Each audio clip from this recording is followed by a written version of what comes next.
Hello, it's Jim Hutchins for the Jerusalem Connection Spot Report for this week.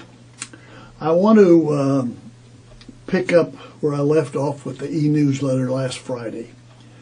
And that had to do with the Greek Orthodox Patriarch of Jerusalem and his visit to Pope Francis in Rome. He's seeking help from the Pope. He said this: "We have come to Rome," the Patriarch says. "We have come to Rome not in our capacity as the Patriarch of one church only, no, but in the name of all the heads of the churches and Christian communities of the Holy Land." Now, he's not speaking for all of them. He's saying he is, but he's not. "We, to whom the pastoral oversight of the Christian communities of the Holy Land have been entrusted. We've been entrusted, have met, and are fully united in opposition to what we see as an attempt to change the provisions and the spirit of the historic status quo." The status quo is that the churches can have their recognition and be able to carry on their ministry without interference from Israel.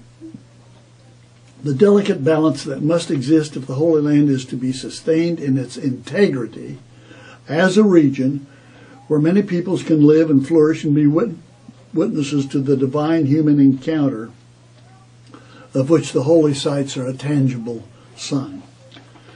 The Patriarch was referring to recent court rulings in Israel which rejected petitions made by the church regarding land sales and efforts in the Knesset to nationalize properties in Jerusalem that the church wants to sell to private investors.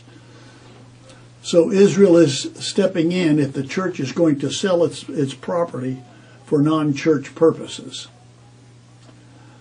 But behind this whole scheme of things, as far as the Patriarch and the people that he's representing, is the recognition, and it's a known fact, that the Greek Orthodox Church, as are most of the non-Protestant churches, and even some Protestant churches, but including the Roman Catholic Church in Jerusalem, are committed historically since the first century to the heresy, the blasphemy of replacement theology, and which basically says that the church is now the new Israel, the church is now the covenant people of God, and God is no longer dealing with Israel. Israel has been replaced, which is blasphemy. And it depicts God as one who has reneged on his covenant promises. Replacement theology, a heresy for sure. In the scriptures, Romans 9 through 11 speaks to this issue with great clarity and unmistakably identifies Israel as a continuing people of God. In Romans chapter 11, written by the Apostle Paul, Romans 9 through 11, chapter 11, verse 1, Paul asks this: "I ask then," he says, "did God reject his people?" That's the question. Has God replaced his people? By no means. And he cites himself as an example. "I am an Israelite myself, a descendant of Abraham from the tribe of Benjamin. God did not reject his people whom he foreknew."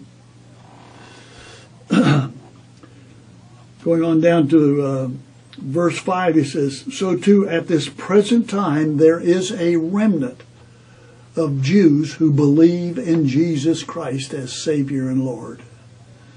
There is a remnant chosen by grace. There was then and there is now. Paul asked the question again. Verse 11, "Again I ask, did they stumble? Did the Jews stumble so as to fall beyond recovery? Not at all. Rather, because of their transgression, that is the Jews, their rejection of Jesus, salvation has come to the Gentiles to make Israel envious."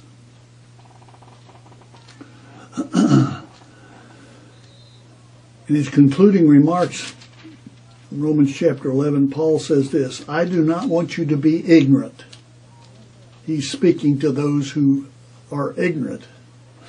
I don't want you to be ignorant of this mystery, brothers, so that you become conceited. Don't be ignorant. Don't be conceited. Israel has experienced a hardening. The Jews have experienced a hardening until the full number of Gentiles has come in, and so all Israel will be saved. What he's saying is that Gentiles that now believe in Jesus are engrafted, they're included into the Israel of God, and so all Israel will be saved. The remnant that turns to Christ now and in the days ahead, plus the Gentiles who turn to Christ. Verse 29 says, for God's gifts and his call are irrevocable. He will maintain his promises. He will maintain his integrity.